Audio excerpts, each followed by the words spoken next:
Raise your hand if you spent way too much time this week down the rabbit hole. That is that one new age versus 20 Christians on the Dr. Daff YouTube channel. Raise your hand. I'm raising mine. I went from watching the video to threads, comments, to my own posts. I ain't gonna lie. But if you haven't seen the video, you should watch it. I mean, you ain't got to watch it to vibe what I'm about to say in this video, but you should watch it after you watch this one. And if you're anything like me, you probably thought once or twice, damn, these black women sound a lot like white racists. Before I get started, not all choir members, meaning the people who be like, not all black women, not all black Christians, the not all choir members, come to the front. Your services are not needed here in this video. Not today, not in this video. And in my humble opinion, your services ain't needed no more ever in any church, in any state, in any place. I'm not interested in the not all Christians, choir members. Those women didn't represent all Christians. They definitely didn't represent me. Shh. Now, speaking of the not all choir, reason number one that black Christians sound a lot like white racists is because both black Christians and white racists say them instead of we. In other words, both groups distance themselves from the non-favorable amongst them. I've seen it. You've probably seen it. The white person says, I'm white, but, and then they continue with some derivative of how they not like those white people and how those white people are racist. And then they insert some example of how them as an individual is not racist. And by saying they instead of we, they get to treat racism like something that belongs to like a defective subgroup of white people instead of something that they themselves have to examine as a white person. Then what pisses me off is when you black people, y'all help them out with sentiments like there are white people and then there are people who happen to be white. Girl, what the fuck? And black Christians often do the same thing. They don't deny that there are Christians who are mean or judgmental and hateful or even outright ridiculous. But black Christians have a tendency to reduce it to those Christians are the problem. They make Christianity look bad. They don't represent me. And you can see it if you look at the comments around this 20 Christians versus one new age video. You see it plain as day. But my thing is, what if the thing that you hate in those Christians is also inside of you? What if they're not the bad Christians? What if they're just saying the quiet part out loud? What if the problem isn't just them? What if you're not as different from those Christians as you think? Because baby, white people love talking about racist white people like they a whole separate species. They do this. They believe that. Baby, you white too. And honestly, black Christians do the same thing with the Christians that they think are making Christians look bad. They're judgmental. They're hateful. They don't represent the body of Christ. I'm so embarrassed to see them acting like this. Ma'am, sir, you're Christian. Christian who happen to say some of the things out loud that you probably believe in a prettier way. And if they was doing something deemed positive, we wouldn't even be having this conversation.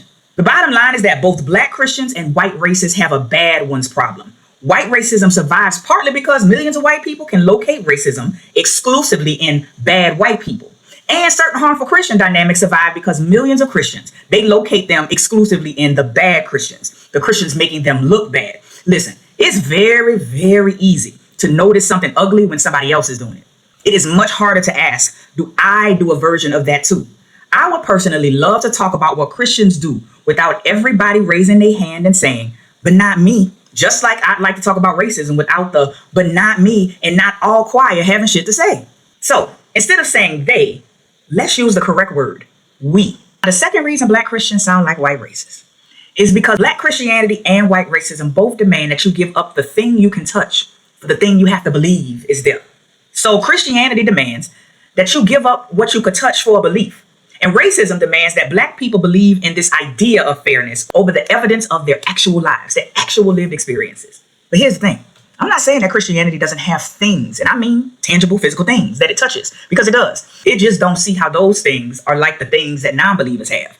Non-believers have tarot, incense, candles, crystals. The women own that. There was a whole conversation in this video about crystals and a parallel to the breastplate of righteousness. They have altars and herbs, things you have, things where you have something to do and to hold and to smell and to see. And Christianity have tangible things too. Communion, baptism. Christians love a good old cross necklace, anointed oil, which is olive oil. They lay their hands, the laying of hands. So again, I'm not saying Christianity don't have things it touches, because it does. It just don't see how those things are like the things that the non-believers have. And they call things like crystals and tarots demonic. Then they go as far as to say, just pray, just have faith, trust God, wait on God, give it to God.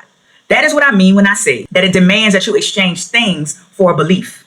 And that is a way that black Christianity and white racism sound a lot alike.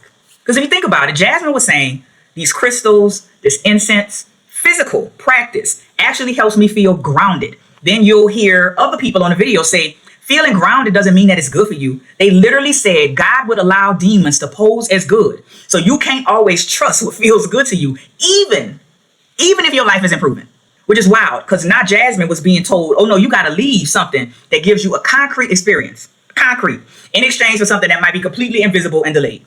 Because Christians always talk about wait on the Lord. Wait. Just like white racism talks about this waiting thing, it's like, no, the system works. It's just that justice takes time. You got to wait on justice. So even when what people can actually see and experience says otherwise, they both actually believe the promise over what you can actually see with your own eyes. Now, this third reason, I ain't gonna lie, I'm gonna be transparent. It's the one that probably breaks my heart the most. Because Black Christians and white racists both ask us and demand that we not trust ourselves. And the detachment of our own knowing from our reality is deeply heartbreaking, that we not trust our gut, our instincts. And when it comes to Christianity and racism, they both tell you not to trust what's right in front of you. So like a spiritual person would say, this makes me feel better.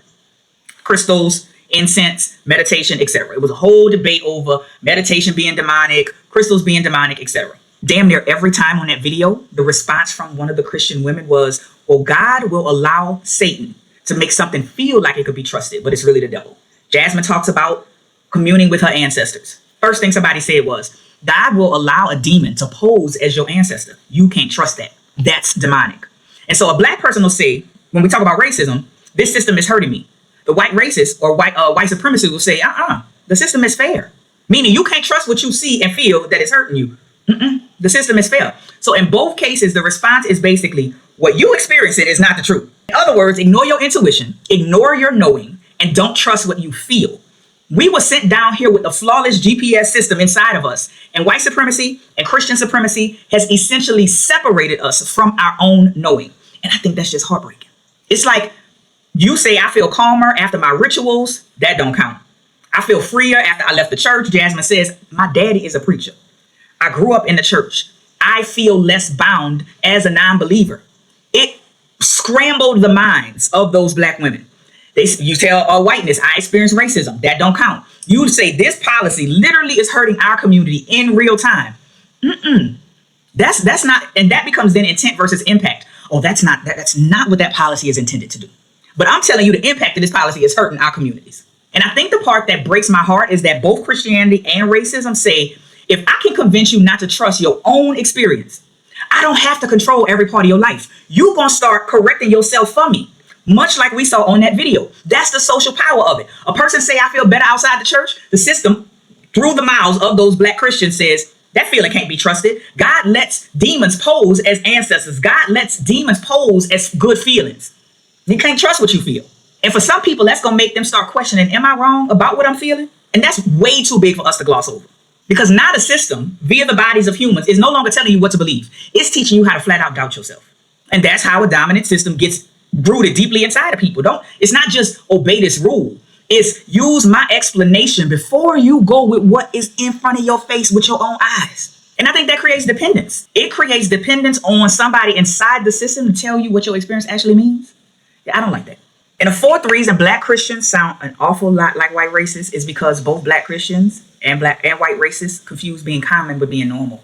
White people have historically been able to move without thinking of themselves as having a race. Other people might be racial, but they're just them. Their race is invisible, so they get to be a gender first. They get to be these other things because their race is invisible. And Christianity can work the same way. Because I want to be very clear, just like there's white supremacy, there is Christian supremacy. Because Christians often don't actually see that they themselves have a spiritual belief system.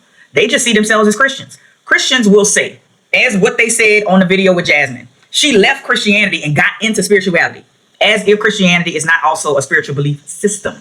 Just like with white people, as though white is not a race. And we hear certain things all the time, like they pushing their beliefs on people. Meanwhile, Christianity is on our dollar bills, it's on our coins, it's in presidential speeches, it's in hospitals, at funerals. There are crosses. You can't go to a hospital without a cross, without seeing a cross somewhere in the hospital, especially the closer you get to the chapel. There are chapels. In schools, in politics, in holidays. The holiday schedule of the United States is based on Christianity. The shit is everywhere. When your thing is everywhere, you can stop seeing it as a thing. It then just becomes normal. And everybody else looks like they have some unusual lifestyle or ideology or religion. Christianity is the leading religion. So it made Jasmine sitting there debating 20 Christians look like spirituality and her identity as a witch and an occultist look like some weird stuff. And as a queer person, I see it everywhere, from cisgender and straight people. I'm all for LGBTQ rights. I don't mind gay people. I just wish they'd stop pushing their agenda and beliefs on everybody else. Meanwhile, I have been watching heterosexual people on TV my whole life. I have been flooded with Christianity my whole life. But they don't see it as that. They don't see it as its own belief system. Don't call me cisgender. I'm a woman. In other words, to you, everybody else has beliefs. You just have reality. And the fifth and last reason that black Christians and white racists sound a lot alike is because they both expect everybody to know them, but they don't have to know everybody. I'm gonna just say it as plain as I know how. Just like with racism and white people, Christians are fragile. There is a fragility that Christians have, and it's inherent to the demands of Christianity because it's how domination and being in the dominant identity work. There's an inability that Christians must possess. And I find that they often file that under things like heart posture. So you'll hear Christians say, matter of fact, I saw a comment about this video on Threads where a woman said, I couldn't even watch or listen to that. I wasn't ready to receive that. Maybe one day when my heart posture is in a different space. Now, ma'am, that ain't got shit to do with heart posture. You are weak, you are fragile, and you are unable to engage with beliefs outside of your own. Look, start talking real deep about the impact of racism. Have some candid examples and watch how quick white people start flailing. Watch how quick they start flipping, flopping, and crying and convulsing, and they can't handle it. White people, just like this example I'm using with Christianity, they are typically unable to truly sit inside of what black people be saying. Whereas those we call non-believers, when it comes to Christianity, have to have a muscle to process beliefs outside of our own. Just like black people inherently, by and large, most black people can sit inside of true discomfort when talking about race, to the point where they start sharing their own stories, which I'm against. When a white person disagrees that something is racist, I am truly against black people beginning to share their own trauma to convince a white person. But my point is, black people must have a muscle to master whiteness, just like non-believers must have a muscle to master Christian supremacy, because one is white supremacy and the other is Christian supremacy. And black people know a tremendous amount about white America because we have to: white language, white expectations, white history, white workplaces, white rules. Look at how Jasmine was up there bodying an understanding of Christianity. Jasmine said multiple times she could meet them with their scripture verses. She understood the stories they was telling. She said multiple times, I understand why y'all think what y'all think. I understand why y'all believe what y'all believe. But she said it in a genuine way. When they said it, it was like, yeah, I understand, but insert vomit my belief on you. I don't think Jasmine was up there to convert any of them to spirituality. I think they walked into that room ready to convert Jasmine back to God. She said on another video, before they even did the recording, she started hearing people singing songs as if she was the enemy. They started praying for her soul as if it was a battle.